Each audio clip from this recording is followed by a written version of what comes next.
ఇప్పుడు నేను చెప్పాడు కాబట్టి ప్రెగ్నెన్సీ ఇతని వల్ల వచ్చిందా నా వల్ల వచ్చిందా?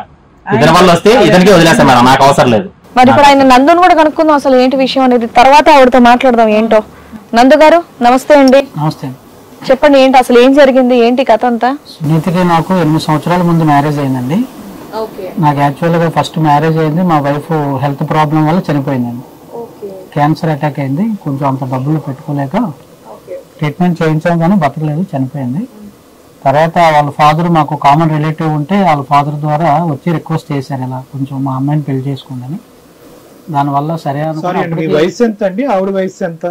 నా ఏజ్ 44 సార్. ఆవిడది ఎంత పెళ్లి అయ్యేటప్పుడు? 25. అప్పటికి చెప్పానండి ఫైనాన్షియల్ గా బాగా పూర్ ఫ్యామిలీ అండి. వాళ్ళ ఫాదర్ కూడా సపోర్ట్ ఏం లేదు. సరే అని చుట్టాలందరూ రిక్వెస్ట్ చేస్తే సరే ఇంట్లో మంచిగా ఉంటది, భోజనాలు పెడుతుంది, బాగా చూసుకుంటాం. అమ్మాయితో మాట్లాడారా మీరు ఎంగేజ్మెంట్ అప్పుడు కానీ? నాకు సెకండ్ మ్యారేజ్ ఎట్లాగా పెళ్లి చేసుకుంటావా మరి అని? నాకున్న సిచ్యువేషన్స్ కి ఇప్పుడు తప్పట్లేదు, కానీ మంచిగా చూసుకుంటాను, మాకు కొంచెం డబ్బులు అవసరం. అమ్మాయి ఏం చెప్పింది? తనే చెప్పింది. నాకు డబ్బులు అవసరం ఏంటి, పెళ్లి చేసుకుంటున్నాను. అంటే మీరు ఎదురు డబ్బులు కూడా ఇచ్చారు వాళ్ళ నాన్నకి? ఒక 5 lakhs కావాలంటే ఇచ్చాను. డబ్బులు ఇచ్చి బొమ్మను కొనుక్కున్నారు. సరే, ఇప్పుడు ఫస్ట్ లో బాగానే ఉండేదండి. ఒక 5 months 1 year తర్వాత తనలో మార్పు వచ్చింది. అంటే నేను ఆఫీస్కి వెళ్ళి వచ్చే టైంకి రెడీ అయిపోయి ఉండేది నీట్గా. ఆఫీస్కి వెళ్ళినా తొందరగా వచ్చేమని ఫోన్ చేసి డిస్టర్బ్ చేస్తూ ఉండేది. ఆఫీస్లో కూడా బాగా డిస్టర్బెన్స్ అయిపోయిందండి. అంటే తొందరగా వచ్చేందుకు ఏం చేయాలి? ఇంటికి వచ్చి మామూలుగా ఎంజాయ్ చేద్దాం వచ్చేయని చెప్పి ఫిజికల్ రిలేషన్ కోసం పిలిచేది. అప్పటికి ఆఫీస్ డిస్టర్బ్ అయినా వచ్చేవాడు మేడం, ఎలా అయినా సరే. రోజు 2-3 times అది ఇది అని చెప్పేది. 2-3 times ఎంజాయ్ చేద్దాం అని చెప్తూ ఉండేదండి. నేను ఆఫీస్ టెన్షన్ వల్ల వీటి వల్ల మాక్సిమం అలా చేసేవాడిని కాదండి, అదేది కాదు. దానివల్ల పొద్దున్నే లేసి మళ్ళీ గొడవ మేడం ఆఫీస్కి వెళ్ళే ముందు. అస్సలు అయ్యేది కదా, లేదంటే ఆవిడ అనుకున్న ఫ్రీక్వెన్సీ నడిచేది కదా? ఆవిడ అనుకున్న ఫ్రీక్వెన్సీ అయ్యేది కాదండి. పొద్దున్నే లేసి ఆవిడకి అవసరం, మీరేమో కష్టంగా అనిపించేది. ఓకే, దానివల్ల అమ్మాయి 1 year కి 1 year బాగానే ఉందండి. తర్వాత తనలో చేంజెస్ వచ్చాయి, కొంచెం సరిగ్గా మాట్లాడుకోవడం, టైంకి కాల్ చేసేది కాదు, భోజనం అయితే తిన్నావు అవేం పట్టించుకునేది కాదు. అస్తమానికి ఫోన్ చూసుకుంటూ ఉండేది, నేను వచ్చినా పట్టించుకునేది కాదు. షాపింగ్లని అవన్నీ ఇవన్నీ డబ్బులన్నీ బాగా ఖర్చు పెట్టేసేది. వాళ్ళ అమ్మ వాళ్ళకి డబ్బులు ఇస్తున్నానని చెప్పి 20,000 30,000 అలా తీసుకెళ్తూ ఉండేది మంత్లీ వన్స్. వాళ్ళ అమ్మలకు అడిగితే మాకు సంబంధం లేదండి అని చెప్పేది. అసలు మేము తీసుకోలేదు, మేము ఎందుకు అడుగుతామండి, అప్పుడు మీరు ఇచ్చారు కదా డబ్బులు, అవి బ్యాంకులో వేసుకుని దాని ద్వారా ఏదో యూజ్ అవుతుంది మాత్రం చెప్పారు.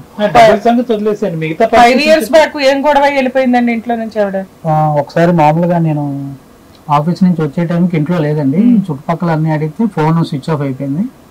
చాలాసేపు వెతికి ఎక్కడో దొరకలేదు. తీరా మళ్ళీ 2 days తర్వాత వచ్చింది. ఈ లోపు నైట్ వాళ్ళ అమ్మగారికి ఫోన్ చేస్తే మా ఇంటికి రాలేదండి అని చెప్పారు. వాళ్ళ ఫ్రెండ్స్ తెలిసిన వాళ్ళు అందరిని అడిగితే మా ఇంటికి ఎవరు రాలేదన్న. 2 days తర్వాత తను వచ్చి మా అమ్మ వాళ్ళ ఇంట్లో ఉన్నానని అబద్ధం చెప్పేటప్పటికి నాకు డౌట్ వచ్చింది. గట్టిగా అడిగితే లేదు మాకు తెలిసిన ఫ్రెండ్ మ్యారేజ్ అయింది అక్కడికి వెళ్ళాం అది ఇది అని చెప్పాను. ఫోన్ కింద పడిపోయిందని అబద్ధాలు చెప్తున్నాను. ఆ తర్వాత ఒక 5 days 10 days తర్వాత అనుకోకుండా తన మొబైల్ చూస్తే వేరే అతను చాటింగ్ ఉన్నాయి అన్నమాట. అడిగితే లేదు మా కజిన్ బ్రదర్ అని చెప్పింది. సరే అని అప్పుడు ఊరుకున్నాను, బాగానే ఉన్నామండి. తర్వాత ఏంటంటే ఒక 2 years తర్వాత కంప్లీట్ మారిపోయి మాట్లాడితే బయటికి వెళ్ళిపోవడం, ఊరు వెళ్తున్నాను అని చెప్పడం. అంటే వాళ్ళ అమ్మలకు కూడా చెప్పినట్టు ఉంది, నాకు వేరే రిలేషన్ ఉంది మీరు కొంచెం మేనేజ్ చేయండి అని చెప్పినట్టు ఉందండి. వాళ్ళు కూడా సపోర్ట్ చేశారు. నాతో ఇంకా మాట్లాడడం మానేసేది, సరిగ్గా ఉండేది కాదు. ఇంకా అదే ఏమన్నంటే నువ్వు చేయట్లేదు సరిగ్గా, నాకు అవ్వట్లేదు అది ఇది అని చెప్పేది. అనుకోకుండా ఒకసారి మామూలుగా తన ఫోన్ చూస్తే ఒక 3 years బ్యాక్ వేరే అతనితో మ్యారేజ్ అయిపోయినట్టు ఫొటోస్ అవి నాకు చూసాను. ఇతనేనా? అంటే మధ్య మధ్యలో ఇంటికి వచ్చేదా? ఒక 2-3 months ఉండిపోయేది, అప్పుడు వచ్చేది. కాదండి నందు గారు, 3 years బ్యాక్ మీరు పెళ్ళైనట్టు తెలుసా ఈ అమ్మాయికి? మళ్ళీ పెళ్లి చేసుకుంది వేరే ఆయనతో, వేరే వ్యక్తితో మూవ్ అయిందని 3 years బ్యాక్ తెలిసింది సార్. కానీ నాకున్న సిచ్యువేషన్ లో కొద్దిగా సొసైటీలో పేరేది ఉంది పోతుందని కొంచెం నేను అలా సైలెంట్ గా మారుతుందేమో అనుకున్నాను. ఇంటికి రెగ్యులర్ గా రాకపోతుంటే అసలు అదే లేదు గొడవ వెళ్ళిపోయింది. అదే ఒకసారి చుట్టాల ఇంటికి వెళ్ళాను, ఒకసారి పెద్దమ్మ వాళ్ళ ఇంటికి వెళ్ళాను, అలా చెప్తూ ఉండేది. నేను అలా ఫోన్ చేసి అడిగితే షేమ్ గా ఉంటుందని నేను వీళ్ళ పేరెంట్స్ నిలదీయలేదా మరి? అడిగానండి, అడిగితే మా ఇంటికి వస్తుంది మా ఇంట్లోనే ఉంటుంది అంటున్నారు. పెళ్లి గురించి ఏమన్నారు? సెకండ్ మ్యారేజ్ గురించి ఈ ఫోటోలు కనిపించినాయి అని అడిగారా మీరు? యాక్చువల్ గా అడిగితే వెళ్ళిపోద్ది అనుకున్నారు. మా అమ్మాయి ఇంత ముందే లవ్ చేసింది, డబ్బులు అవసరం అని చెప్పి మిమ్మల్ని చేసుకున్నాం, తప్పు అయిపోయింది. ఈ బ్యాచ్ లో గ్యాంగ్ లో మేనేజ్ చేయలేదు. అదే నాకు అనిపించింది, పేరెంట్స్ తో మాట్లాడద్దు ఎందుకని. నేను మళ్ళీ ఎందుకులే పొరుగు పోతుందని సైలెంట్ గా అయిపోయింది సార్. సరే మరి ఇతను మిమ్మల్ని పిలిచాడు కదా, అప్పుడు మరి మీరేమనుకున్నారు? ఈ అమ్మాయితో ఉందాం అనుకుంటున్నారా, విడాకులు ఇద్దాం అనుకుంటున్నారా? నాకైతే తనతో ఉండడం ఇష్టం లేదు మేడం. అది కాదు నా దగ్గర ఒక పాయింట్ ఇక్కడ ఏంటంటే పరువు పోతుంది అనేది అంతవరకు నాకు అర్థమైంది. వాళ్ళ పేరెంట్స్ కూడా గుట్టుపుట్టని ఇదంతా ఒకే టెర్రర్ గ్యాంగ్ అనేది మనకు అర్థమైంది. ఒక అబ్బాయి జీవితం నాశనం అయిపోతుందనే ఆలోచన మీకు ఉండాలి కదా. మీరు ఒక బక్రా అయ్యారు, ఇంకోటి బక్రా అవుతున్నాడు కాబట్టి అట్లీస్ట్ ఆ అబ్బాయి కన్నా తెలియపరచాలన్న బాధ్యత మీ మీద ఉండాలి కదా. నాతో డైరెక్ట్ గా ఇప్పుడు ఎంత మీ వయసు 49 ఉంటాయి కదా, 44 ఇయర్స్. మరి చెప్పాలి కదా అతనికి, అది అనవసరం అనుకున్నారా? లేదండి, తను డైరెక్ట్ గా నీతో పడుకోను, వార్నింగ్ ఇచ్చిన బ్యాచ్ వాళ్ళతో ఎందుకు అనుకున్నాను. నువ్వు నాతో ఉండొద్దు, నీతో పడుకోను, నాకు అతనే కావాలి. కొంతకాలం మీరు అట్లీస్ట్ ఆవిడన్నా సుఖపడుతుంది అన్నట్టు వదిలేసారా, చూసి చూడనట్టు? మరి ఇప్పుడే ఎందుకు ఈ పోరాట పట్టుకుని వచ్చింది ఇప్పటికి ఫైట్? లేదండి, ఇంకా నాకు తనతో ఉండడం ఇష్టం లేదు సార్. అసలు మీకు ఇష్టం లేదా?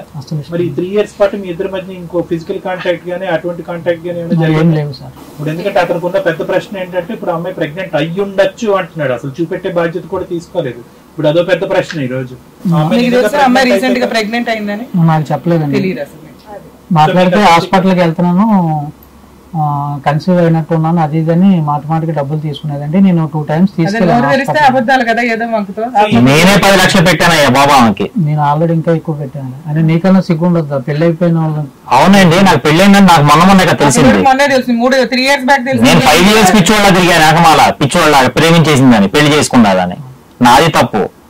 వెనక ముందు ఆలోచించకుండా వాళ్ళ అమ్మ నాన్నతో మాట్లాడకుండా. నందు గారు ఒక్క నిమిషం, సురేష్ గారు. నందు గారు, మీకు మీ ఇద్దరి మధ్య అంటే ఈ 3 years బట్టి ఏంటి మీ ఇద్దరు కాంటాక్ట్? అంటే నేను అడిగేది కాదు, చూసే ప్రేక్షకులు చాలా మంది అడుగుతారు. సెక్షువల్ రిలేషన్షిప్ ఏం లేదు, అసలు జీరో, అసలు ఏం లేదు. మరి ఏంటి ఏ సంభాషణ? రామ్మ వచ్చే అమ్మ ఏంటి? ఆమె సీక్రెట్ గా వెళ్ళి రూమ్ లో మాట్లాడుతుందంట, మధ్యలో మెసేజ్లు వస్తున్నాయంట, ఈ అబ్బాయి ఫోన్ చూసాడంట. ఏం జరుగుతుంది మీ ఇద్దరు మధ్య? వచ్చినా పట్టించుకోస్తారు, తన బెడ్రూమ్ లోనే ఉంటది, ఆ చాటింగ్ లో చేసుకుంటది. నేను అప్పటికే 2-3 సార్లు. అదే సార్, ఈ 5 years లో ఈయన దగ్గరే ఉన్నది అమ్మాయి, మీ దగ్గర ఎప్పుడు ఉంది అని అడుగుతున్నాం.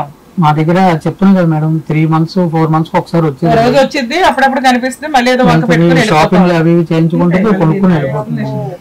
అమ్మాయి ఏం చేస్తున్నట్టు every 6 months ఒకసారి ఆయన మీటింగ్ ఏదో పిలుస్తుంటే డబ్బు కోసం వస్తుంది, ఏదో వంక పెడుతుంది, మళ్ళీ వెళ్ళిపోతుంది ట్రీట్మెంట్ లని పేరెంట్స్ కోసం. 5 years లో 5 times 10 times ఆయన దగ్గరికి వెళ్ళింది. 5 years తర్వాత కంటిన్యూగా వారానికి ఒకసారి, 10 రోజులకు ఒకసారి పెళ్లి ఉందాను, అమ్మాయి ఇంట్లో ఫంక్షన్ ఉందాను, ఏదో అక్కడ కొంతకాలం సురేష్ ఏదో అడుగుతున్నా, సారీ నేను ఇంటరప్ట్ చేశాను నందు గారిని. అదే సార్, నేను కూడా 10 లక్షల దాకా మధ్యలో వాళ్ళ అమ్మకి ఏదో బాగాలేదని చెప్పి 3 లక్షలు అడిగింది. తర్వాత ఏదో పెళ్లి చేయాలి, మనమే బాధ్యత.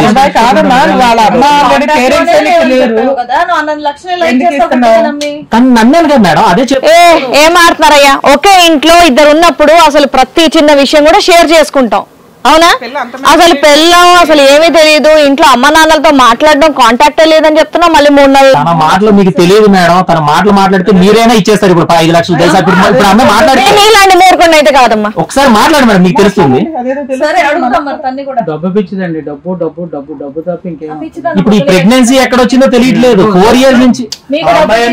ఒకటే తమ్ముడు, ఆ అమ్మాయినా అల్టిమేట్ అయి ఉండాలి, మీరన్నా డాష్ గార్డ్ లో ఉండాలి. మళ్ళీ మేము ఇస్తామంటారు డబ్బులు, మమ్మల్ని కలపకండి మధ్యలో మీ పంచాయతీలో. అంటే ఆమె మాట తీరు అలా ఉంటుంది. లౌకికంగా అమ్మాయితోనే మాట్లాడదాం. ఏమ్మా ఏంటి సంగతి? మీ పేరేంటి? సునీత మేడం. సునీత, చెప్పండి ఏంటి విషయం? ఫస్ట్ నాకు 25 years ఉన్నప్పుడు అతన్ని ఇచ్చి పెళ్లి చేశారు మేడం. నందుని నందుని ఇచ్చి పెళ్లి చేశారు. ఆయన ఏంటంటే నాకు పెళ్లికి ముందు ఏం చెప్పలేదు, నాకు ఇలా ఆయనకి ఏం పని చేయదని నాకేం చెప్పలేదు. లేదు, ఆయన ఏం చేయలేదని చెప్పాడా, నేనేం చేయలేను అని చెప్పి పెళ్లికి ముందు చెప్పాడు. కావాలంటే మీ ఇంట్లో వాళ్ళకి నేను డబ్బులు ఇస్తాను, మీ ఇంట్లో వాళ్ళు నేను చూసుకుంటానని చెప్పి చెప్పాడు. అంటే సెక్స్ పరంగా నేను చేయలేడు, ఉద్యోగం చేస్తాడు, దాని నుంచి అయితే 5 lakhs ఇచ్చాడు మా ఇంట్లో. మా ఇంట్లో వాళ్ళకి ఇచ్చి ఇతనికి 2వ పెళ్లి అని చెప్పి కూడా మా ఇంట్లో వాళ్ళకి చెప్పారు. సరే, మా ఇంట్లో వాళ్ళ కోసం నేను ఇతన్ని పెళ్లి చేసుకున్నాను. తర్వాత ఇతనికి ఏం చేయలేడని తర్వాత నాకు తెలిసింది. తర్వాత తెలిసేపాటికి నేను దూరం పెట్టాను అతన్ని. దూరం పెడితేనేమన్నా రోజు నా దగ్గరికి ఎందుకు రావట్లేదు, ఎందుకు నువ్వు నన్ను అవాయిడ్ చేస్తున్నావు, అది ఇది. నువ్వేం చేయలేను అడివి, నేను ఎట్లా దగ్గర రానిస్తానని చెప్పి నేను అడిగితే దానికి ఆయన హింసిస్తా ఉండేవాడు. ఏమన్నా ఎలిగేషన్ ఏదైతే ఉందో అది అబద్ధం. 4-5 సార్లు అడిగేదండి, నేను 4-5 సార్లు చేయలేను, అందుకనే ఈ రకంగా అంటుంది. ఆయన అసలు ఏం చేయలేడు మేడం, ఏం చేయలేకపోయినా కూడా ఇలా చెప్తున్నాడు. ఈయన ఏం చేయలేడని చెప్పి నేను అతన్ని లవ్ చేసి అతన్ని పెళ్లి చేసుకుందాం అనుకున్నా. అతను కూడా బానే మాట్లాడేవాడు, బానే ఉండేవాడు. తర్వాత అమ్మాయిలతో మాట్లాడుకోవటం అవన్నీ చేసేవాడు అతను కూడా. 5 years నన్నే సిన్సియర్ లవ్ చేసా అని చెప్తున్నాడు. అక్కడ బస్ స్టాండ్ దగ్గర అంతకు ముందు వేరే అమ్మాయిని కదిలిచ్చేవాడు అంట. అన్ని నేను కనుక్కున్నాను అతనితో. అంటే తను నేను ఇష్టపడ్డాను కాబట్టి తనతో ఉందామని చెప్పేస్తే తనతో నాకు తెలియకుండా నేను దగ్గర రానిట్లేదని చెప్పి వేరే అమ్మాయిలతో బయటకు వెళ్ళటం అవన్నీ చేసేవాడు. నందు పెర్ఫార్మ్ చేయలేకపోతున్నాడు అని చెప్పి మీ పేరెంట్స్ కి చెప్పి విడాకులు తీసుకుని ఆ తర్వాత ఇతను కనెక్ట్ అవ్వచ్చు. ఇతను అసలు విడాకులు ఇచ్చే టైం కూడా ఇవ్వలేదు నాకు. విడాకులు ఇవ్వడు, ఎందుకంటే సెకండ్ మ్యారేజ్ మళ్ళీ ఇంకెవరు చేసుకోరు కదా. ఈ సెక్స్ పరంగానే చేసేవాడు సార్. లేదు అంటే నేను చేయకపోయినా నాతోనే ఉండు, నువ్వు బయటకు వెళ్ళొద్దు అట్లా చెప్తా ఉండేవాడు. అట్లా చెప్తా ఉండేవాడు. ఆఫీస్కి వెళ్ళగానే ఫోన్లు చేసేవాడు. నేను డైలీ మాట్లాడాలని చెప్పి ఇసుకిచ్చేవాడు, వంట చేసుకుని ఇచ్చేవాడు కాదు, అట్లా చేస్తా ఉండేవాడు. నీ మీద అనుమానం కూడా ఉంది. నా మీద అనుమానం కూడా ఉంది. ఇంత చిన్న వయసులో ఈ అమ్మాయి ఏదైనా అడ్డదారులు వెళ్తుందా అట్లా నేను బయట తిరుగుతున్నాను అనుకుంటాడు. కూరగాయలకి వెళ్ళి అనుమానం పడతాడు. ఎక్కడికి వెళ్ళావు, ఎంతసేపు ఫ్రెండ్స్ తో తిరుగుతున్నావా.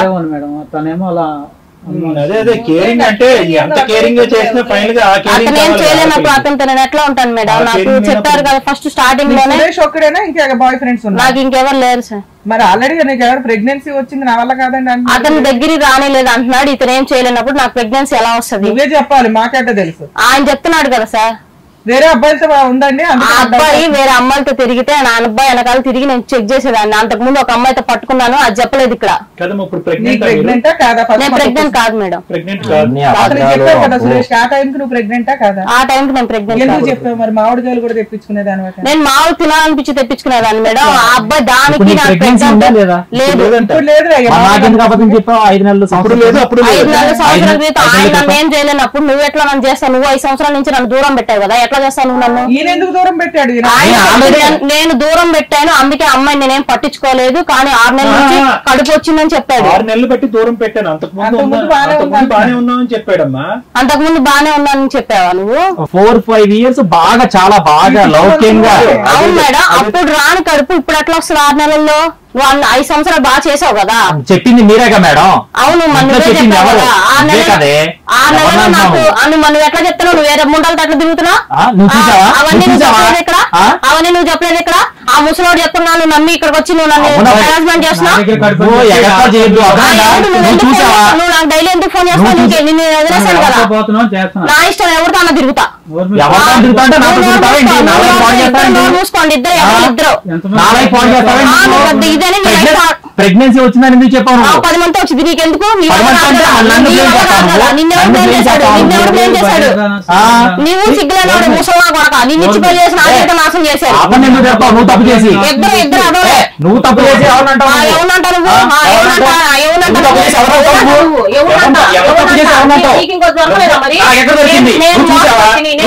నేను మోసపత్తాను కదా, నీకు ఇంకో దొరకలేదా?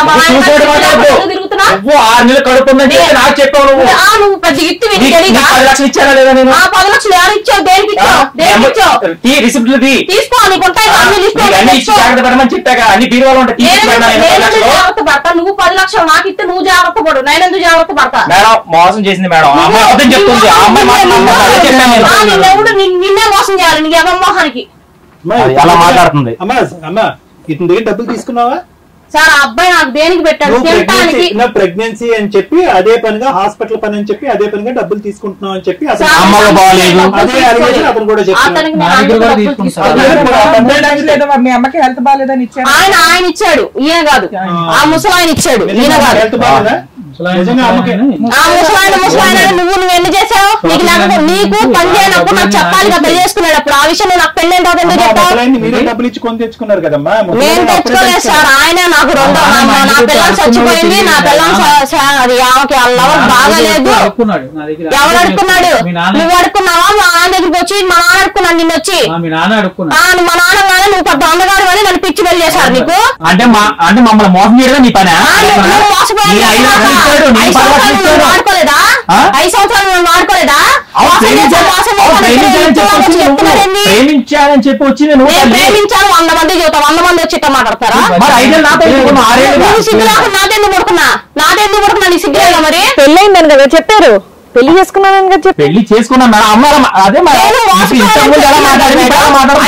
నాతో ఎట్లా మరి మోసపోతే? మరి ఆయన ఫోన్ చేస్తున్నాడు, ఆయన ఫోన్ ఇద్దరు కలిసి నేను చేద్దాం అనుకుంటున్నారండి. 6 సంవత్సరాలు బాగానే ఉన్నాడమ్మా. 6 నెలల క్రితం మేడం నాకు ప్రెగ్నెంట్ వచ్చిందని అబద్ధం చెప్పా. వీడు వేరే అమ్మాయితో తిరుగుతున్నాడు. వీడు ఈ సురేష్ నాకు 10 లక్షలు ఇచ్చినట్టు నీ దగ్గర ప్రూఫ్ ఉందా?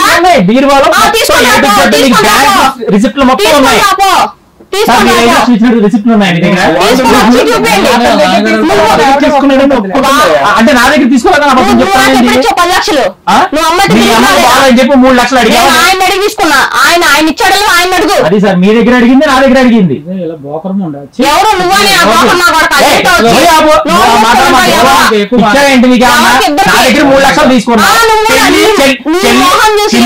పెళ్లి మనమే చేయాలని చెప్తే 2 లక్షలు ఇచ్చాను. దగ్గర లక్ష రూపాయలు ఖర్చు పెట్టాను. బాగాలేదు, వీడికి బాగాలేదు, ఆ ఫంక్షన్ కి వెళ్ళాలి 5 లక్షలు. పెళ్లి చేసుకున్నప్పుడు నేనేం చెప్తా అదే చెయ్యాలి. అర్థమైందా? బాగా అడుగుతుంది బాబు. నీకు ఫైనాన్షియల్ పంచాయతీయా, అమ్మాయికి అక్రమ సంబంధాలు ఉన్నదని పంచాయతీయా? ఇప్పుడు ఆ ప్రెగ్నెన్సీ ఉందా లేదా చెక్ చేయించుకున్నా లేదన్నట్టు నీ చంప బాగా కొడతా. కాదు బాబు, ఇప్పుడు ఆ అమ్మాయి క్లియర్ కట్ గా నేను ప్రెగ్నెంట్ కాదు అని చెప్తుంది. ఇందులో డిస్ప్యూట్ ఏముంది? అది టెస్ట్ తో తేలిపోయేది కదా. అది కాదు ఇష్యూ. ఇంకా అమ్మాయి క్లోజ్. ఇప్పుడు అనవసరంగా ఆ సబ్జెక్ట్ మీద నువ్వు ఛాలెంజ్ చేసి అమ్మాయి ఈ క్షణం చెప్పింది నాకు. మనం అమ్మాయి అబద్ధం చెప్పాను. అమ్మాయి ఓపెన్ గా ఒప్పుకుంది. One and only one point ఇక్కడ ఇద్దరు మగాళ్ళని మొగుళ్ళు చేసి డబ్బుల పరంగా వాడుకుందా లేదా అనేది ఒకటే ఇక్కడ సబ్జెక్ట్. ఇక్కడ ప్రేమ లేదు, దోమ లేదు, గుడ్డు లేదు. ఇద్దరు మగాళ్ళని ఎందుకు మొగుళ్ళని చేసింది, ఎందుకు నీ దగ్గర 10 లక్షలు అతని దగ్గర 5 లక్షలు 6 లక్షలు ఎందుకు దొబ్బింది అనేది ఒకటే ఇక్కడ సబ్జెక్ట్. ఇది ఓన్లీ ఫైనాన్షియల్ లావాదేవీ. ఇక్కడ ఏమి ఆ అమ్మాయి మీద నీకు ఏదో ఇది లేదు, అదేమీ లేదు. ప్లస్ నెంబర్ 2 మోస్ట్ ఇంపార్టెంట్ ఏంటంటే నేను ఒక్కదానే కాదు, అతని జీవితంలో సురేష్ జీవితంలో చాలా మంది ఉన్నారని అంటున్నా. ఫస్ట్ ఆ సబ్జెక్ట్ లేదు. ఇప్పుడు ఆ అమ్మాయి చెప్పింది అయితే అబద్ధం. నేను ఆ అమ్మాయి నన్ను ప్రేమిస్తున్నా అని చెప్పింది కాబట్టి నేను నిజంగా సిన్సియర్ గా మా అమ్మని ఒప్పించి నేను పెళ్లి చేసుకున్నా. సెకండ్, ఆ అమ్మాయి ఇప్పుడు ప్రెగ్నెన్సీ అని ఇప్పుడు దాకా ఇంట్లో మా అమ్మ వచ్చినప్పుడు కూడా మొన్న ఇతన్ని తీసుకొచ్చినప్పుడు కూడా ఏం సార్ ఆ రోజు ప్రెగ్నెన్సీ ఉందా లేదా ఉందని చెప్పింది. ఇప్పుడు ఈ క్షణం కార్డు చేయించుకో అని చెప్పేసి అంటాను. ఇంకేం చెప్పాలి మీరు చెప్పండి. 10 లక్షలు ఇచ్చిన మాట వాస్తవం. ప్రూఫ్స్ తెమ్మంటే రిసిప్ట్స్ మొత్తం బ్యాంక్ కాదండి. ఇప్పుడు యాక్చువల్ గా నీ దృష్టిలో ఫస్ట్ మ్యారేజ్ అయ్యింది, నేను చీట్ చేసింది ఒకటి, 10 లక్షలు వాడుకుంది, చీట్ చేసింది, ప్రెగ్నెన్సీ వచ్చింది, నాకు ఇన్ఫర్మేషన్ ఇచ్చిందండి, ఇప్పుడు అబద్ధం చెప్తుంది. నేనైతే సిన్సియర్ గా ప్రేమించి పెళ్లి చేసుకున్నా. ఇదైతే వాస్తవం. అదే ఆ అమ్మాయి కూడా మంచిదేనా? ఇంతవరకు మొన్న చెప్తాను మేడం 4 years వరకు మంచిదే, చాలా బాగా లౌక్యంగా సరేనండి ఇచ్చేనా అచ్చేనా తలనొప్పిగా ఉందా అప్పటి వరకు మంచిదే మేడం. ఇప్పుడు అంటే అదే ఈ ఫోన్ కాల్స్ మాట్లాడడం, మెసేజెస్ బయటకి వెళ్ళిపోతుంది. అది ఇతని నెంబర్ ఎక్కువ ఉండేది మేడం, వేరే నెంబర్స్ ఉండేవి, ఇతనివి రోజుకి 4-5 times ఉండేవి సార్. ఒకటి తమ్ముడు ఒకటి ఇక్కడ ఆ అమ్మాయికి మీరిద్దరూ తప్ప వేరే మగాళ్ళు లేరు అనేటటువంటిది మీరిద్దరూ నమ్ముతున్నారు. ఉండే ఉంటారు ఎవరో ఒకరు చెప్పాలి ఉందా లేదా, బయట ఉండే ఉంటారు. అలా వేగ్గా చెప్తే అట్లా అండి, మీరు ప్రూవ్ చేయలేనప్పుడు అలా కాదు. ఇప్పుడు మీ ఇద్దరిని మొగుళ్ళ కింద జీవితంలోకి తీసుకురావడానికి ప్రధానమైనటువంటి కారణం ఏంటంటే డబ్బులు. ఆ అమ్మాయి డబ్బులు అనేటటువంటి ప్రయాణం పెళ్ళప్పటి నుంచే మొదలైంది. నందు గారితో డబ్బులు లావాదేవి, తర్వాత నీతో కూడా డబ్బులు లావాదేవి. నువ్వు మరీ అమాయకుడివి, మీ అమ్మ ఎవరు నాన్న ఎవరు అనేది అడగలేదు. 2 లక్షలకి వాడికి కావాలి, 5 లక్షలు. ఇంత అమాయకుడు ఏందయ్యా నువ్వు? ఎక్కడ నీకేమైనా ఏటీఎం ఉందా, లేదంటే చెట్టు గట్టిగా ఊపితే కనుక డబ్బులు పడేది ఏమన్నా ఉందా? అని నాకు అర్థం కావట్లేదు. ఇంత బ్లైండ్ ఫెయిత్ తో నువ్వు ముందుకెళ్ళిపోయి సడన్ గా నందు అనేటటువంటి పేరు ఫోన్ మీద కనిపించగానే ఇప్పుడు సడన్ గా నీకు అనుమానం వచ్చింది అనేటటువంటిది నీ అనుమానం ఎప్పుడో స్టార్ట్ అవ్వాలి. అమ్మ నాన్న ఏరి అప్పుడే అనుమానం స్టార్ట్ అవ్వాలి. ఇన్ని లక్షలు ఎక్కడికి వెళ్తున్నాయి అప్పుడే అనుమానం స్టార్ట్ అవ్వాలి. ఇప్పుడు సడన్ గా ఇక్కడ 6 నెలల పాటు ఇక్కడ కూర్చుని నో మేడం షీఈస్ ప్రెగ్నెంట్ అంటే కనుక ఎక్కడ మొదలైంది ఎక్కడ ఎండ్ అవుతుంది కదా. పెద్ద పెద్ద విషయాలు వదిలేసి చిన్న విషయం అమ్మాయి కాదుమర్రు అనే విషయాన్ని పట్టుకుంటున్నాం. ఇప్పుడు ఏంటి అమ్మాయి క్యారెక్టర్ పరంగా ఓకే, ఫస్ట్ మ్యారేజ్ తప్ప వాళ్ళిద్దరు నాకు అవసరం లేదు సార్. నాకు ఇద్దరు ఇంకో అబ్బాయిలు సెట్ చేయాలా? వాళ్ళిద్దరు నాకు అవసరం లేదు. నేను ఇంకో ఇద్దరు పెళ్లి చేసుకుంటా కావాలి. డబ్బు మనిషి నేను ఏదైనా అవుతాను. నీకెందుకురా? పెళ్లి చేసుకున్నావు కదా 4 ఏళ్ళు కలిసి కాపురం ఉండడం. నువ్వేం చేసావు మరి?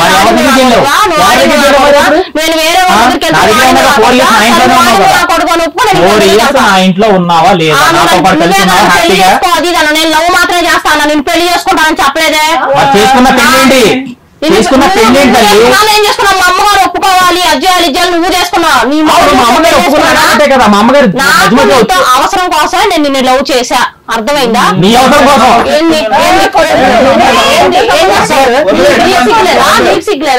నీకు సిగ్గులేదా? నువ్వేం చేయలేనోడివి నాకెందుకు ఇచ్చి నన్నెందుకు పెళ్లి చేసుకున్నావు? నన్నెందుకు పెళ్లి చేసుకున్నావు? మరి నువ్వెందుకు పెళ్లి చేసుకున్నావు? నువ్వేం చేయలేనోడు వేస్ట్ నా కొడుకు, నువ్వెందుకు చేసుకున్నావు పెళ్లి? పెట్టు పెడతా, నేను కూడా పెడతా. నీకు నగదు, నువ్వు పెద్ద వేస్ట్ నా కొడుకు. నేను అట్లా తీసుకుంటా, నేను ఎంతైనా తీసుకుంటా. మీరేం బొక్కడా వేస్ట్ నా కొడుకు. ఇప్పటికే మనం తప్పన్నారు సార్ వాళ్ళు కూడా. మీ తప్పే. మీరు కూడా మమ్మల్ని బ్లేమ్ చేస్తారు సార్. నేను అమ్మాయిని ఇష్టంగానే అమ్మాయి పెళ్లి చేసుకున్న తర్వాత నేను ఇష్టంగా ప్రేమించాను. తర్వాత నుంచి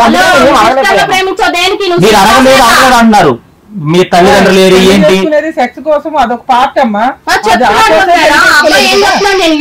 నాకేం తెలీదు, నేను మంచోడిని అదే మోసం చేసిందని చెబితే ఎట్టు ఊరుకుంటాను? అవునమ్మా, ఒక మ్యారేజ్ అయింది కదా, ఆ విషయం నువ్వు చెప్పకుండా పెళ్లి చేసుకున్నావు. అవునాడు, 2-3 చేసుకోవచ్చు అని బయట కూడా ఉంది కదా. ఎంతమంది చేసుకోవచ్చు అని కోర్టు కూడా ఇచ్చింది కదా. ఏ కోర్టు ఇచ్చింది తల్లి మీ అందరికి? నువ్వు ఎగస్ట్రా మాట్లాడు, చంప పగిలిపోయింది. ఏం చేస్తావు?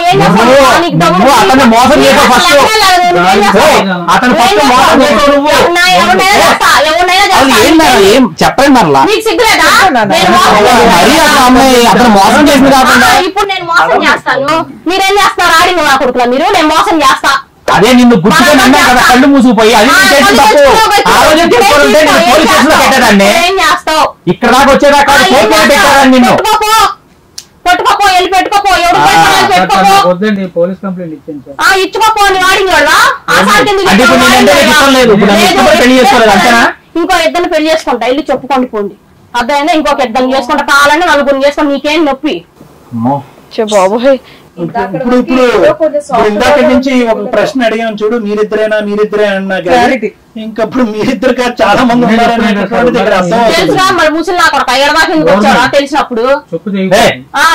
ఇద్దరు ఆడిన నా కొడుకులు అందుకే వచ్చారా? నాకు న్యాయం చేయండి అమ్మా. మేము అసలు ఇచ్చాము, మేము 10 లక్షలు ఇచ్చాం, మేము 5 లక్షలు ఇచ్చాం. నువ్వు పెద్ద ముసలి నా కొడుకు, ఇక పెద్ద వేస్ట్ కాడు. కొట్టుకోండి బయట. అందుకే తిరిగి 6 ఏళ్ళు. అవును మరి అందుకే నువ్వు పెళ్లి చేసుకుంటావా? నువ్వు భర్త కావాలి, 10 లక్షలు కావాలని 4 ఏళ్ళు అయిన తర్వాత మోజు తీరిపోయిందా? అంతే. 4 ఏళ్ళు అందులో ఇంట్లో కలిసి ఉన్నావు, 4 ఏళ్ళ తర్వాత మోజు తీరిపోయింది, వెళ్ళిపోయావు. మోజు తీరిపోతే వదిలేస్తా కూడా. అర్థమైందిగా? అదే నాకు కాదు, వాళ్ళకి అర్థమైంది, ఇక్కడ ఉన్న వాళ్ళకి అర్థమైంది. అది చెప్పు అయ్యా, అడుగుతున్నాను చెప్పు. ఏం న్యాయం కావాలి నీకు? నీకేం కావాలి? నా 10 లక్షలు నాకు కావాలి. ప్రూఫ్ తీసుకోండిరా. నన్ను 5 సంవత్సరాలు వాడుకున్నావు, 10 లక్షలు దానికి కట్టు, సరేనా? అది మరి నీకే ఊరికి అమ్మని తేడాకొస్తారా? నువ్వు 10 లక్షలు తీసుకెళ్ళా పోరా. నీకు అదిగో మరి 10 లక్షలు ఇస్తే బయట వెళ్తానంటారు, చెప్తున్నాను. 10 లక్షలు నేను ఎవరితో తిరగలేదు ఇంతవరకు. నిన్ను పెళ్లి చేసుకున్న దగ్గర నుంచి నీతోనే ఉన్నాను నేను. నువ్వు పెద్ద మగాడివి, నన్నే చేశానని చెప్పమాను కదా. అతని మీద ఇంకా అమ్మాయిలతో సంబంధాలు ఉన్నాయని నీ దగ్గర యశోద అనే ఒక అమ్మాయితో తిరిగాడు, అడగండి.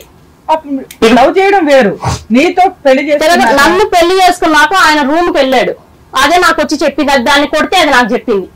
దాన్ని అడుగుపోయి వెళ్ళి కొట్టానో లేదో. ఎందుకమ్మాయి నీ వైపు ఉన్నాయండి, మా వైపు బాగానే అనిపించారు మీరు. అమ్మాయి ఏదో నోరు జారి కొన్ని మాటలు మాట్లాడుతుంది కానీ ఓకే, అమ్మాయి గురించి మాట్లాడదాం. నీకు యశోద అనే అమ్మాయితో సంబంధం ఉందా లేదా?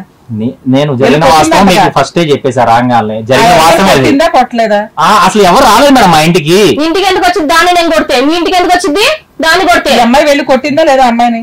అసలు అవన్నీ ఏం జరగలేదు మేడం. ఆ అమ్మాయి ఏదో చెప్తుంది. నువ్వు నటించమాగా, నువ్వేం పెద్ద ఇదేం కాదు నటించమాగా. యశోదాని ఆవిడ ఎవరన్నా ఉన్నారా తెలిసి? అసలు ఆ నెంబరే లేదు మేడం నా ఫోన్ లో. నువ్వు మొగోడి ఒక్కడంతా ఉండే పతిరాదు కదా నువ్వు. అదే ఎవరో తెలుస్తుంది, నువ్వో నేనో తెలుస్తుంది. ముస్లిం నాకుడిగా చేశాడు అడుగు, ఎందుకు చేశాడు అడుగు. బంగారం నువ్వు లేకపోతే నేను ఉండలేను, నువ్వే రారా ఇంటికి. మా అమ్మ మా నాన్న వచ్చి నీ కాలు పట్టుకున్నారా? నువ్వు పెద్ద వేస్ట్ కాడు వదిలేమని చెప్పారు, అర్థమైందా? నువ్వు వదిలేసి నన్ను పట్టుకోమని చెప్పారు. 10 లక్షలు 15 లక్షలు రాగమ్మా, ఎలాగో వస్తాయి కదా వాళ్ళ అమ్మ డబ్బులు ఇచ్చేస్తది, తీసుకొచ్చి మనకి పెట్టేస్తాడని చెప్పి చెప్పింది. 10 లక్షలు దేనికి ఇచ్చావు? ఎవరు చెప్పు, దేనికి ఇచ్చావు? కదబ్బా రిసిప్ట్లు మొత్తం ఉన్నాయి, మొత్తం తీసుకొస్తా. నీ బంగారం మొత్తం బయట పెడతా. ఇప్పుడు ఇవ్వలేదు అనట్లేదు, ఇప్పుడు ప్లేట్ ఫేర్ అయింది. ఇప్పుడు ఏంటంటే దానికి తిరిగి చెల్లు, నువ్వు వాడుతున్నావు కాబట్టి 10 లక్షలు చెల్లు, ఇంకా కావాలంటే వడ్డీ ఇవ్వాలి నువ్వే. అంతే. నువ్వు కూడా ఇవ్వాలి. ముసలినా కొట్ట వీడితో వచ్చావు కదా, నువ్వు కూడా నోరు మూసుకుంటావేంది నాకు అర్థం. వీడితో వచ్చావు, ఇద్దరు బొమ్మకాయ వచ్చారు కదా, అరెస్ట్ చేయకు పో. నేను కూడా చెప్తా, ఇంటికేం లేదు సార్, ఈ ఆడింగ్ లేదు సార్ అని చెప్తా. చెప్దాం చెప్దాం అసలు అంతెందుకు ఉందని చెప్పి అన్ని తిన్నావు కదా, ఒకసారి మరి ఎందుకు పెళ్లి చేసుకున్నారా? పెళ్లి చేసుకున్నా తిండి పెట్టాను, పెళ్లి చేసుకున్నాక ఆడిగిన పనులు చెప్తా. మరి తిండి పట్టకుండా పిల్లాన్ని తిండి పెట్టకుండా ఊరు వాళ్ళు వంజులు పెడతావా? పెట్టాను కదా మరి డబ్బులు ఎక్స్ట్రా డబ్బులు ఎందుకు తీసుకున్నావు? పిల్లని ఎందుకు చేసుకున్నా? పిల్లన్నా అన్ని తీసుకుని ఒకసారి తీసుకున్నావు అయిపోయింది. ఇప్పుడు నేను ఉండాలనుకున్నప్పుడు నువ్వు ఎందుకు బయటకు పోతున్నావు? నెలకోసారి, వారికోసారి, 10 రోజుకోసారి. 6 నెలలు నాకు ప్రెగ్నెంట్ వచ్చిందంటే నేను బయట తిరుగుతాను, మా ఇష్టం. బయట వాళ్ళ వల్ల ప్రెగ్నెంట్, దీని వల్ల నా వల్ల కాదు, బయట వాళ్ళ ప్రెగ్నెంట్ వస్తే ఎందుకు కూర్చుంటా నేను? మరి నాకు ప్రెగ్నెంట్ వస్తే నువ్వు చెక్ చేయాలిగా. తల్లి నువ్వు నమ్మించావు కదా, నమ్మినోడివి నువ్వు ఈ మాట ఎందుకు? మరి వెళ్ళి నాకు చెక్ చేయించుంటే అయిపోయేది అక్కడే. అదే చేసినప్పుడు ఇప్పుడు నన్ను అన్ని బ్లేమ్ చేస్తున్నా. సారు మీరు ఎందుకు చేయించలే చెక్ అంటే పెట్టుకున్నావు, ఇది అందరికీ తిరిగిద్దని పెట్టుకున్నావు. ఎప్పుడో చేయించాను, ఇక్కడ నాకు ఎందుకు వచ్చేది? 4 ఏళ్ల క్రితమే వదిలేసేవాడిని. అవును ఏడ మరి నీ పెద్ద ఇదేని నీతోనే ఉంటున్నాను. మరి అదే 4 ఏళ్ల క్రితమే అవసరానికే తిరిగాను, సరేనా? అవసరానికి తిరిగాను సార్, మా ఫ్యామిలీ కోసం తిరిగాను. అతను కూడా అంతేనా? అతను కూడా అంతే, అతను అసలు ఏం చేయలేడు కూడా. ఇప్పుడు వీళ్ళిద్దరు ఓకే, ఆ పెర్ఫార్మెన్స్ వదిలేసేలే. ఇప్పుడు అతను చేయలేడు, డబ్బులు ఇస్తాడు, కానీ ఇతను పెర్ఫార్మ్ చేస్తున్నాడు కాబట్టి ఇతనితో ఓకే కదా. ఇతను రోజు 5-6 సార్లు ఉండాలంటే ఇతనితో. ఎవరితో? ఇదిగో ఈ మనిషితో, ఈ పెద్ద మనిషితో. నందుతోనా? నందుతో కాదు, సురేష్ తో. 5-6 సార్లు కావాలంట వీడికి. 10 లక్షలు ఇచ్చామని చెప్పుకుంటున్నాడు. నీ సొమ్మంతా నన్ను ఎత్తిమే పోసినట్టు చెప్తున్నావే. వెళ్ళెందుకు చేసుకున్నా మరి అట్లాంటప్పుడు? అమ్మ ఇదే పద్ధతిలో వాళ్ళు డబ్బులు ఇస్తూ ఉంటారు, అప్పుడు వీళ్ళిద్దరు ఓకేనా నీకు? నాకు అవసరం లేదు సార్, ఇప్పుడే ఇట్లా చేశారు, నాకు ప్రెగ్నెంట్ వచ్చింది అది అని చెప్పి నన్ను ఎంత రాద్ధాంతం చేశారు. రేపు రాకుండానే వీళ్ళతో వచ్చినా వేరే వాళ్ళతో వచ్చిందని చెప్పి మళ్ళీ రాద్ధాంతం చేశారు. నీకంటూ డబ్బులు ఇస్తూ ఉండాలి, కానీ నీ క్యారెక్టర్ మీద వేలెత్తి చూపెట్టకూడదు. అసలు వీళ్ళిద్దరు నాకు అవసరం లేదు సార్. ఎందుకు? నాకెవరు లేదు సార్. అట్లా చెప్పుకున్నా మరి వీళ్ళని మాట్లాడుతున్నారు. నాకు ఒకటే లాజిక్. ఇప్పుడు వరకు అతను ఫుట్బాల్ ఆడుకున్నా, అతనికి లేదు, అతనికి సెక్చువాలిటీ లేదు అనేటటువంటి మాట అన్నావు, అక్కడి వరకు నాకు అర్థమైంది. ఇప్పుడు సురేష్ అనేటటువంటి వ్యక్తిని బస్ స్టాండ్ దగ్గర చూసావు, ప్రేమించావు, ఇద్దరు కావాలని అనుకున్నారు, దొంగచాటును పెళ్లి చేసుకున్నారు, మీ తల్లిదండ్రులు ఎవరన్నది కూడా నువ్వు చెప్పలేదు. అక్కడి వరకు కూడా నీ పెర్ఫార్మెన్స్ చాలా బాగుంది. ఇప్పుడు వీళ్ళిద్దరిని నో అంటానికి కారణం ఏంటి? అది నాకు ఒక్కటి తెలియాలి. నో అంటే నో, ఎస్ అంటే వచ్చు. వాళ్ళు నో అంటున్నారు. వీళ్ళిద్దరికి అనుమానం సార్ నా మీద. ఈయన అంటారా, ఈయన ఏం చేయలేడు కాబట్టి ఈయన వదిలేశాను. అతనితో మాత్రం నేను ఎక్కడికి వెళ్ళినా అనుమానం పడతాడు, కూరగాయలకు వెళ్తే అనుమానం పడతాడు, ఫ్రెండ్ తో మాట్లాడితే. ఆడవాళ్ళు ఏం చేసుకుంటారు సార్? ఆడవాళ్ళని చూసినా కూడా అనుమానం పడతాడు. అంతకు ముందు నుంచే మేడం. అలా కదమ్మా. ఒకటి సునీత, ఇక్కడ నువ్వు వాళ్ళని చీట్ చేసావా లేదా? నేను చీట్ చేశాను సార్, ఎందుకంటే నన్ను వాళ్ళు బ్లేమ్ చేస్తున్నారు కాబట్టి. ఇప్పుడు కాదమ్మా, ఇప్పుడు డబ్బులు అనేటటువంటిది రకరకాల కారణాల కింద తీసుకుని, పెళ్లి అనేటటువంటిది కేవలం డబ్బుల గురించి అనేటటువంటి ఆలోచనతో నువ్వు ఉన్నావు, మీ పేరెంట్స్ ఉన్నారు, అదే పద్ధతిలో పెళ్లి చేసావు, నువ్వు అదే లూప్ లో వెళ్ళిపోయావు. అంతవరకు నిజమే కదా? ఇద్దరు మగాళ్ళు అనేటటువంటి వాళ్ళు వాళ్ళని మోసం చేసేటప్పుడు ఒక మగాళ్ళుగా వాళ్ళు రియలైజ్ అయ్యి, ఒరే దొంగ, నువ్వు ఉన్నావు ఈ లూప్ లో, నేను ఉన్నాను ఈ లూప్ లో అని చెప్పి ఒక అనుమానం కాస్త 2 అనుమానాలు రావటానికి, అంటే డబ్బుల గురించే కాదు, ఈ అమ్మాయి వేరే వ్యక్తులను కూడా వాడుకుంటాను అనేటటువంటి ఆలోచన, అనుమానం వాళ్ళకి రావటంలో తప్పేంటి? అవును సార్, నేను నేను అతనితో కలిసి ఉంటే ఇతనే ఫోన్ మెసేజ్ రా బంగారం ఇంటికి, నేను అసలు ఆయన వదిలేసి ఆ గొడవ పెట్టుకోవాలి. ఆ లాజిక్ నాకు అది. నా సింపుల్ క్వశ్చన్ ఒకే ఒకటి ఏంటంటే కనుక, కంటిన్యూస్ గా ఇప్పుడు ఇచ్చేటటువంటి డబ్బుల కంటే నీకు డబుల్ ది అమౌంట్ ఆఫ్ డబ్బులు ఇస్తారో అని అనుకుందాం. నిన్ను వేలెత్తి చూపెట్టరు, నీ క్యారెక్టర్ గురించి మాట్లాడరు అని అనుకుందాము. ఆ ఒప్పందం మీద అయితే కనుక వీళ్ళిద్దరిని మొగుళ్ళ కింద స్వీకరిస్తావా? స్వీకరించను. అమ్మాయి ఫస్ట్ నేను కూడా వద్దా? వద్దంటారు. ఎందుకు వద్దు అది చెప్పలేకపోతున్నావు, ఎందుకు వద్దు అనేది నువ్వు చెప్పలేకపోతున్నావు. అవును సార్, ఇప్పుడే ఎంత చేసి ఇక్కడ తీసుకొచ్చారు, రేపు ఇంకో చాడ తీసుకెళ్ళడానికి గ్యారెంటీ ఏముంది? నీ లెక్క ప్రకారం ఏంటంటే ఇందాక మమ్మల్ని అడిగావు ఇద్దరు కాకుండా ఇంకో ఇద్దరిని కావాలంటే, ఇదే ఫస్ట్ టైం ఈ మొత్తం నా కెరియర్ లో ఇద్దరు కాదు ఇంకో ఇద్దరు కావాలని, ఇంకొకరిని తీసుకురండి అంటే బానే ఉండేది. ఈ ఇద్దరు వద్దు ఇంకో ఇద్దరు కావాలి, ఇటోకలు కావాలి, నాకు ఇటోకలు కావాలి, రైట్ ఒకటి కావాలి. అబ్బా నాకు ఇటు బాగోపోతే ఏం చూసుకోవాలి, ఆయన బాగోపోతే ఏం చూసుకుంటాడు. అంతేనా? లేదంటే సెక్స్ ఒకటి డబ్బులకి ఒకటి చూసుకోవడానికి ఇద్దరు కావాలి. కావాలంటే వేరే పెళ్లి చేసుకోవాలి.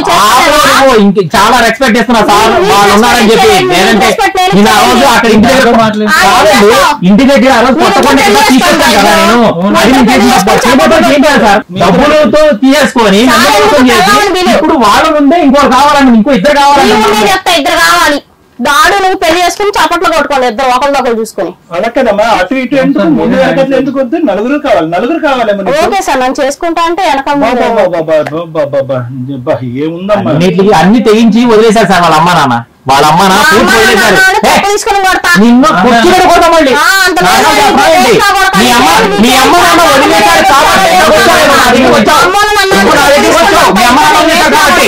పనికి మాలిందానా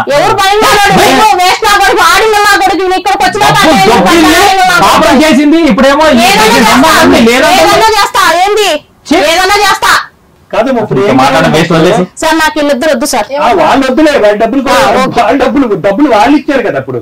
అవును సార్, మన నన్ను కూడా వాడుకున్నారు కదా సార్. ఇంకొక మాట అడుగుతున్నాను ఫైనల్ గా, డబ్బులు ఏమైనాయి? డబ్బులు ఏమైనా మా మమ్మీ వాళ్ళకి ఇచ్చుకున్నా. అది అక్కడ సెక్షన్. వీడేమో వచ్చి పిచ్చోడు లెక్క వాళ్ళు వదిలేశారని అనుకుంటున్నారు. వెనకతల నుంచి వాళ్ళు స్ట్రా పెట్టి ఆగుతున్నారు వెనకతలు. వీళ్ళ కోసం మా అమ్మ బాబుని వదులుకోలేను కదా సార్. వీళ్ళ కోసం వీళ్ళిద్దరి కోసం మా అమ్మ బాబుని. మీదంతా మీ ఫ్యామిలీ వృత్తి కదా, అంతే. మీ ఫ్యామిలీ వృత్తి ఇది. నువ్వు ఇంకోటి వెళ్ళి అక్కడ ఇంకో బక్రాన్ చేస్తావు, డబ్బుల గురించి ఒకటి చేస్తావు, ఇంకో దాని గురించి ఇంకోటి చేస్తావు. వాళ్ళు రేపొద్దు నీ వేలెత్తి చూపెడితే వాళ్ళిద్దరిని వదిలేసి ఇంకో ముగ్గురిని కావాలంట. ఈ శారా మామూలే. వీళ్ళిద్దరి ముందు ఇంకోళ్ళు ఎవరైనా ఉన్నారా? లేరు. తర్వాత అప్పటికే నాకు అంత ఏజ్ లేదు సార్, ఇంట్లోనే ఓపెనింగ్ బ్యాక్ 25 తర్వాత ఈయన. నీకేం చెప్తాను పాపమ్మ బాబు, ఒక ఆడది ఇంతలా మాట్లాడుతుందని చెప్పేసి ఇప్పుడే చూస్తున్నాను నేను. అమ్మ బాబోయ్, ప్రెగ్నెన్సీ వచ్చింది ఇంకా ఈయనతో అంటే నేనేమనుకున్నానంటే సార్, ప్రెగ్నెన్సీ వచ్చింది కదా ఎవరి వల్ల వచ్చిందో ఇంకా సర్లే ఇతనైతే ఇతనికి అప్పచెప్పేద్దాం, నేను నా వల్ల వచ్చి ఉంటే నేను తీసుకెళ్దాం అనుకున్నాను. వద్దు తల్లి, నా 10 లక్షలు కూడా వద్దు. వద్దని ఎవరైనా చెప్తున్నాను చెప్పట్లా. అరిచేందుకు నువ్వు నీళ్ళు తాగాల, విన్నందుకు మేము తాగాల, మాకు అర్థం. మీరే తాగండి సార్, ఇట్లాంటి చెత్త సోదన్నారు కదా వాళ్ళది.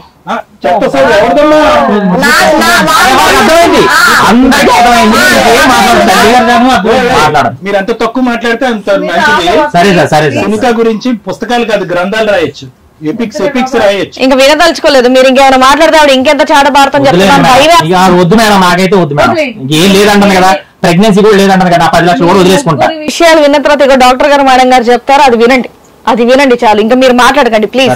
సార్ చెప్పండి సార్. మేడం, ఈ రోజు సునీత ఇలా మాట్లాడుతుందంటే ఒక్కసారి అనిపిస్తుంది, ఎందుకు ఇంత కఠినంగా ఇంత కర్కోటకంగా మాట్లాడుతుంది. నిజంగా ఇంత బరి తెగించేటటువంటి ఆడపిల్లలు ఉంటారా సమాజంలో? ఆడపిల్లలు అంటేనే సున్నితమైన మనసు అంటారు, అందరి గురించి ఆలోచిస్తారు అంటారు, మనసుని ఎరుగుతారు, అంటే మనసుని తెలుసుకుని వ్యవహరిస్తారు అనేటటువంటిది అంటారు కదా. ఇక్కడ ఏంటంటే వెనక్కి వెళ్ళాలి. ఈ అమ్మాయి బ్యాక్గ్రౌండ్ లోకి వెళ్తే కనుక అంత కఠోరత్వము అంత భయంకరంగా మాట్లాడి అటువైపు ఈ మగాళ్ళ సంగతి వదిలేసాయి. ఇక్కడ వాళ్ళిద్దరిని ఎలా కావాలనుకుంటే అలా వాడుకున్నారు. వాళ్ళు కూడా ఒక ఎజెండాతో వచ్చారు, వాళ్ళ గురించి కూడా మాట్లాడాలి ఇక్కడ. ఎందుకంటే ఈ అమ్మాయి ఒక్కడి గురించే కాదు, వాళ్ళు ఇద్దరు కూడా స్పెసిఫిక్ ఎజెండాతో వచ్చారు. ఎవరి స్వార్థం ఎవరి అవసరం గురించి వాళ్ళు వచ్చారు, అది దాని గురించి తర్వాత మాట్లాడు. ఈ అమ్మాయి చరిత్ర అనేటటువంటిది ఈ రోజు వీళ్ళిద్దరిని పెళ్లి చేసుకోవటం తర్వాత మొదలైందా, లేదంటే ఈ డ్రామా అనేటటువంటిది, లేదంటే ఇంకా పచ్చిగా చెప్పాలంటే ఈ వ్యాపారం అనేటటువంటిది వీళ్ళకి ముందు నుంచే ఉందా అనేది. ఇప్పుడు ఎందుకంటే సింపుల్ లాజిక్, ఎప్పుడైతే కనుక ఈ అమ్మాయిని నేను ఇప్పటికీ కూడా నా గట్ ఫీలింగ్ ఏంటంటే నందు గారు, ఎందుకంటే మీరు ఇందాకటి నుంచి సాఫ్ట్ గా మాట్లాడుతున్నారు, మర్యాదస్తులుగా అనిపించారు, కానీ మీ అవసరం గురించి కూడా ఇనిషియల్ గా మీరు దిగారు అనేటటువంటిది ఇక్కడ వాస్తవం. అక్కడ ఏంటంటే అది కవరప్ చేసి ఈ రోజు ఆ డిస్కషన్ పెద్దగా పరిగణలోకి రాలేదు. ఎందుకంటే ఈ అమ్మాయి అరుపులు, ఈ అమ్మాయి కోపము, ఈ అమ్మాయి నాకు వీళ్ళిద్దరు వద్దు ఇంకో ఇద్దరు కావాలనే సబ్జెక్టే వచ్చింది. కానీ దానికి ముందు అసలు ఒరిజినల్ గా మీరు పిక్చర్ లో ఉన్నారు, కానీ మీకంటే ముందు ఎవరన్నా ఉన్నారా అనేది కూడా నా గట్ ఫీలింగ్. ఎందుకంటే దొరికితే దొంగ, దొరకపోతే దొర. ఎందుకంటే ఇప్పుడు మెసేజ్లు దొరికినాయి కాబట్టి సురేష్ కి నందు ఉన్నాడని తెలిసింది. లేదంటే ఈ రోజు ఇక్కడ కూర్చుని ఉండేవాళ్ళు. 3 సంవత్సరాల క్రితం వాళ్ళిద్దరు పెళ్లి ఫోటో దొరికింది కాబట్టి ఈ రోజు నందు గారు ఇక్కడ కూర్చునేవారు, లేదంటే ఈ రోజు ఇక్కడ కూర్చుని ఉండేవాళ్ళు. సో నేనేమంటున్నానంటే దొరికితే దొంగ, దొరకపోతే దొర. ఈ కథ అనేటటువంటిది బహుశా ఈ అమ్మాయికి ఇప్పుడు ఏంటంటే దగ్గర ఒక 25 సంవత్సరాలు, 5 సంవత్సరాల క్రితం అతనితో పెళ్ళైంది, దానికి ముందు మీతో పెళ్ళైంది, అంటే ఓ 18 సంవత్సరాలు అప్పుడు మీతో పెళ్ళి అయి ఉంటుంది, అంతే కదా. అంటే ఇదంతా చూస్తుంటే ఎలా ఉంది అంటే కనుక నిజంగా ఒక 17-18 సంవత్సరాల ఆడపిల్లకి ఇంత భయంకరమైనటువంటి తెలివితేటలు వస్తాయా? ఈ విధంగా నడి రోడ్డు మీద పీకలు తెగ్గొట్టేసి డబ్బుల పరంగా మగాళ్ళని పిండేసుకుని మళ్ళీ వదిలేసుకుని దుమ్ము దులుపుకుని ఇంకో విధంగా వెళ్ళిపోయేటటువంటి దమ్ము ధైర్యం ఎక్కడి నుంచి వచ్చిందంటే వాళ్ళ తల్లిదండ్రుల నుంచి వచ్చింది. అంటే వెరీ సింపుల్ మేడం. పిల్లలకి ఏదైతే చదువుకున్నటువంటి పిల్లలకైనా చదువుకున్నటువంటి పిల్లలకైనా ఏది దారి అనేటటువంటి తల్లిదండ్రులు చూపెడితే, అందుగురించి తాగేటటువంటి తండ్రుల దగ్గర నుంచి పిల్లలు తాగుటం మొదలు పెడతారు, సిగరెట్లు కాల్చేటటువంటి తల్లిదండ్రుల దగ్గర నుంచి సిగరెట్లు కాల్చడం అవుతారు. ఎందుకంటే స్కూల్లో టీచర్లు కానీ, సమాజంలో కానీ, టీవీలో ప్రోగ్రామ్స్ కానీ ఏమన్నా అరే ఇది తప్పురా నాశనం అయిపోతారు అనేటటువంటి చెప్పినా కూడా ఫైనల్ గా పేరెంట్స్ ఏ దారి అయితే చూపెడతారో అదే పిల్లలు గుడ్డిగా నమ్ముతారు. ఈ వృత్తిరీత్యా ఇదే కరెక్ట్ అమ్మా, ఇదే ఈజీ రూటు, ఇదే పేకాట, రిస్క్ లేనటువంటి బిజినెస్, పెళ్లిని చేసుకోవటం, నువ్వు పెళ్లి చేసుకో, నువ్వు అందచందాలి, అందుకంటే ఆ అమ్మాయి వయసు ఉంది, చూడటానికి చక్కగానే ఉంది కాబట్టి నిన్ను ఎదురుగుంటే నిలబడతాము, వెనకాతల నుంచి మేము వసూలు వ్యాపారం మొదలు పెడతాము. తల్లిదండ్రులు ఈ రోజు వ్యాపార రీత్యా, ఇందాక సురేష్ ఒక మాట అన్నాడు, ఏమండి తల్లిదండ్రులు కూడా భరించలేక వదిలేలేదు అంటలేదు. ఇటువంటి అమ్మాయిని అటువంటి తల్లిదండ్రులు ఎప్పటికీ వదలరు. మీలాంటి మగాళ్ళు ఒక 20 మంది ఉన్నా కూడా అటువంటి తల్లిదండ్రులు ఇటువంటి ఆడపిల్లని వదలరు. ఎందుకంటే ఈ అమ్మాయి readymade 24/7 365 days in year ATM machine. ఈ అమ్మాయి ఎందుకు ఈ రోజు మిమ్మల్ని ఎందుకు వదిలేస్తానంటుంది అంత సింపుల్ గా? నీతో పాటు జరిగినటువంటి 5 years ప్రయాణం, అతనితో బోటాబోటీగా జరిగినటువంటి 2 years ప్రయాణం లెక్కలేదు. ఎందుకంటే కనుక ఆ అమ్మాయి కళ్ళు గాని, ఆ అమ్మాయి మనసు గాని, ఆ అమ్మాయి ఆలోచన గాని పూర్తిగా హెడ్ టు టో మొత్తం డబ్బుతో నిండిపోయింది. ఇదంతా కూడా మొత్తం డిస్కషన్ అంతా కూడా ఇక్కడ ఓన్లీ వన్ థింగ్, వ్యాపారం, easy way of getting money. అందులో ఏంటి వేలల్లో కాదు లక్షల్లో. ఇదంతా ఎవరు నేర్పించారు అంటే కనుక కేవలం పేరెంట్స్. ఇక్కడ పెళ్ళని గాని, ప్రేమని గాని, విలువలని గాని, లేదంటే బాధ్యత అనేటటువంటిది గాని, మానవత్వం మీద ఒక గౌరవం గాని, బ్రతికి ఒక నలుగురిని బతకాలి అనేటటువంటి ఒక మంచితనం నేర్పినటువంటి తల్లిదండ్రులు లేకపోతే ఈ రోజు ఇట్లాంటి ఆడపిల్లలు నడి రోడ్డు మీదకి వచ్చి మీలాంటి మగాల్ని క్యూలో పెట్టి ముంచేస్తారన్నమాట. సో ఈ రోజు ఈ అమ్మాయిని ఇక్కడ అని ఏం లాభం లేదు మేడం. ఎవరైతే పేరెంట్స్ ఈ అమ్మాయికి ఏదైతే నేర్పించారో ఇలా కూడా బతికేయచ్చమ్మా, this is a way of life అనేటటువంటిది. ఎందుకంటే ఎక్కడ కూడా ఆ మాత్రం కనికరం కానీ, ఆ మాత్రం పశ్చాత్తాపం కానీ, ఎందుకంటే ఇప్పుడు వచ్చి చాలా కొన్ని 10ల సంఖ్యలో మనం ఎపిసోడ్స్ చేసాం. ఎక్కడో చోట ఒక రియలైజేషన్ అనేటటువంటిది మనకు కనిపిస్తుంది. ఈ రోజు ఏ స్థాయిలో డాక్టర్ కళ్యాణ్ చక్రవర్తి కౌన్సిలింగ్ చేస్తే కనుక సునీతకి ఒక అవగాహన కానీ, ఒక ఆలోచన కానీ వస్తుంది అంటే కనుక రాదు. హిట్ టీవీ యాప్, ఇందులో short news, live news, entertainment shows, movies, digital magazines తో పాటు మీ జిల్లా వార్తలను కూడా ఫ్రీగా చూడొచ్చు. ఇంకెందుకు ఆలస్యం, వెంటనే హిట్ టీవీ యాప్ ని డౌన్లోడ్ చేసుకుని ఫ్రీగా ఎంటర్టైన్మెంట్ పొందండి. Hit TV app, hit TV app, please download hit TV app. Hit TV app ని ఫ్రీగా డౌన్లోడ్ చేసుకుని ఎంజాయ్ చేయండి. మీకు నచ్చిన ఎంటర్టైన్మెంట్ కోసం హిట్ టీవీ యాప్ ని ఫ్రీగా డౌన్లోడ్ చేసుకుని ఎంజాయ్ చేయండి. హిట్ టీవీ యాప్ ని డౌన్లోడ్ చేసుకుని ఆస్వాదించండి, ఆశీర్వదించండి. ఇంతమంది సెలబ్రిటీలు హిట్ టీవీ యాప్ ని డౌన్లోడ్ చేసుకోండి అని చెప్తున్నారంటే ఎంత మంచి యాప్ ఆలోచించండి. అమెరికా అమెరికా అమెరికా అమెరికాలో చదవాలనుకునే వాళ్ళకి విశ్వసనీయమైన పేరు మన శౌర్య కన్సల్టెన్సీ. UK లో 1 year masters, UK లో 1 year masters, 2 years work permit up to 5 years visa. Contact Saurya Consultancy. Contact 89851 89851.